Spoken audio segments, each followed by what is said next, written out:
Hey, good afternoon. This is Ben Hankin for MBA 510, Assignment 4, a summary of chapters 8 and 9. Chapter 8 is all about decision making and problem solving. The chapter starts out with some types of decisions that can be made.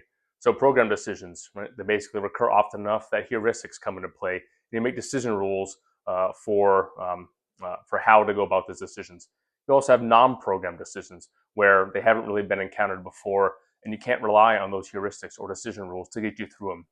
Right? At the organizational level, some program decisions are more common at the lower levels of the organization, right? While non-programmed uh, decisions, or what the book chapter talks about as strategic decisions, are more common in the upper chains. This is certainly true here for me in the military as well. The book talks about some decision-making conditions, right? So certainty, where all of the outcomes are known, or risk, right? You can't know with certainty what the outcome is going to be. And you also have uncertainty, where you lack enough information to understand or really understand where the outcomes are going to be. Right? The chapter also talks about some approaches to decision making. Starts out with the rational approach, where it's basically just a step-by-step process, right? And those steps being, hey, you want to state the goal, you want to identify the problem, you determine the decision type. We're talking about the programmed to non-programmed, right? You want to generate alternatives, evaluate them, choose one, and then finally you want to implement the plan that you want to go through to make the decision. The chapter also talks about EPM, or evidence-based decision making, which is all about rationality, right? Basically, you want to face the hard facts. The chapter then goes to talk about administrative model, or what it says is the behavioral approach to decision making, right? Where this basically acknowledges that, hey, humans are a part of this, right? So human behavior has a big part in this decision making process, right? And it also goes to talk about bounded rationality and sub-optimizing and satisficing, which was some topics of some of my YouTube videos previously submitted early in the week. The chapter then talks about some behavioral forces, right? So political forces, intuition, which another one of my videos was about, where you really have innate belief, innate understanding of what you think is going to happen next, right? It's based on years of practice or experience. Not always right, but it's what people call the gut feeling, right? The chapter also talks about the sunk cost fallacy, where people want to stay with their choice even when it looks like it's going to be wrong, right? They've already put in so much into it, so it'd be a waste to pull out now. The chapter also talks about risk propensity, right? Where, hey, are you willing to gamble? Right? It also talks about ethics, where basically it talks about, hey, listen, the person's belief, right? Ethics are a person's belief about what is right or wrong in a behavior, right? Chapter also talks about the prospect theory, where it's basically, hey, you're more motivated to avoid losses than you are to seek gains, and this has been proven countless studies, psychological studies. The chapter also talks about having an integrated approach, right? And then it moves on to group decision making in organizations. It starts out with group polarization, where it stresses that, hey, listen, the attitudes after a decision made or after a discussion has been had are more extreme than pre-discussion feelings or beliefs or attitudes, right? And this leads into groupthink, right? Where it basically, you want to have unanimous decisions, right? So unanimity overrides everything, right? Group problem solving techniques the chapter goes into, right? So you have brainstorming.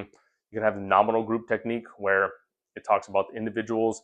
They basically list their ideas silently. They don't share them with the group, and then they'll share them with the group, and then everybody will vote on them privately, and the managers will go forward and make a decision.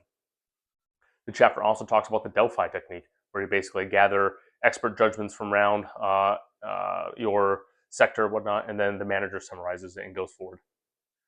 The chapter also talks about creativity, problem solving, and its relationship with decision making, and talks about the 4 steps of the creative process, right? So preparation, incubation, insight, and verification. I'll end with what started out at the very beginning, right? So the real world scenario, and I really like this scenario. It plays a lot into this one, and then one in chapter 9 plays a lot into the military in my line of work, right? So this one was about, hey, listen, the CEOs. It talks about an ethical dilemma between acknowledging, hey, listen, some failures of his company, or keeping them quiet in order to protect jobs, right? So there's a lot of themes that were brought up in the chapter that are summarized here, or really at the beginning of the chapter, with this real world analysis of the CEO, right? So the CEO basically decided not to disclose information, right? And the chapter talks about, hey, passenger safety never really crossed his mind, which blows my mind. And ultimately, the FAA couldn't identify the fault, and so his company wasn't publicly linked to it, but the damage was done with regards to reputation in his mind, right? So some of the themes that arose here from what was gathered in the chapter. So risk propensity, right? So the CEO made a conservative decision to protect the here and now, the jobs, right? And he didn't look at the long-term consequences to the reputation of his company, right? He also used some bounded rationality, which we talked about earlier, where his CEO, his focus was on tangible threats to his company now, right? They're real world, they're tangible, not, hey, listen, a potential of a hit to his reputation in the future, right?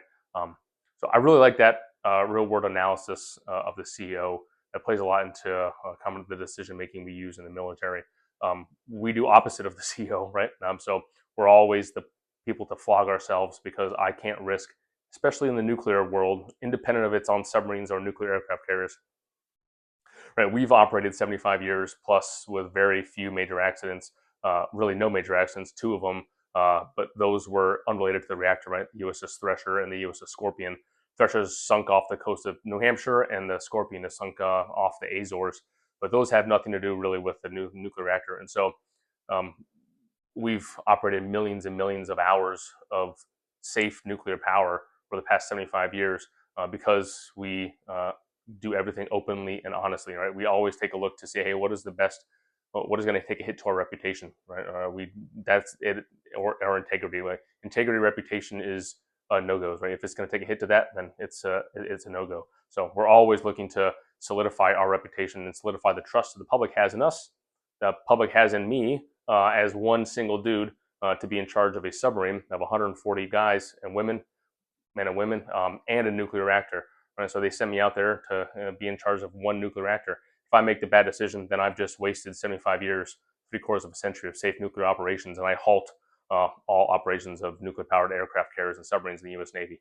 Right, and so the themes presented here in Chapter 7, or Chapter 8, really hit home for me in the military, as does in Chapter 9, right, which we'll move into right now. So 9 is really about communication. And I like the quote when it talks about, hey, listen, the communication is the glue that holds organizations together, and I couldn't agree more, right? And it talks about the CEO of Jack Welch. He has a great quote here when he says, hey, listen, quote, you have to communicate like you've never communicated before. This is when he's talking about when you're in tough times, right? So people must feel the excitement of tomorrow instead of the pain of today. Right? You can only accomplish this by talking honestly about both. And we've done that a lot in the military, at least in the submarine force. Chapter 9 then goes on to talk about the communication process, right? So you have a couple different steps. So encoding, where you have your thought, and it goes to the media. It goes to a meme or words or paragraphs or what have you, right? And then that is encoding what you have in your brain. Then the message, right? So you encode the information being sent. What medium are you sending it, right? That's the channel. So is it on voice? Is it on writing? What have you, right? And then you decode it. This is the most important thing, right? It doesn't really matter what I say. It only matters what the people who I want to hear it, what did they hear? And oftentimes what I say and what they hear are not the same thing. So it doesn't really matter what I say. It only matters what you heard. I think this decoding is one of the most important processes of communication that people overlook and don't understand. After decoding, we go into feedback, which two-way feedback is crucial for two-way communication, which the book stresses about. The book also talks about nonverbal communication and its significance, right? So body language, intonation, those carry significant meaning, right? And I love the quote here. Apologize for the second quote of the video, but when you're talking about, hey, listen, the importance of body language and nonverbal communication, where it says, hey, quote, research suggests that in typical face-to-face communication, 7% of the total message is conveyed by the words, 38% the total message is conveyed by vocal information, and 55% is conveyed by facial and body expressions. It's hard to understand that until you read it, and then you look back and say, wow, that is powerful, right? So nonverbal cues, and not really the words you say, but how you say them, what you look like when you say them, what your body language says, so powerful. It's unbelievable, right? And the chapter talks about, hey, listen, the congruence of the three is key. You need to have all three of those marry it. You need to all have three of those be working in tandem for your message truly to get across. The chapter then talks about some barriers to this effective communication, right? So the selective perception, basically where people interpret the information based on what attitudes or experiences they have, and they disregard conflicting data, or they disregard what is actually being said.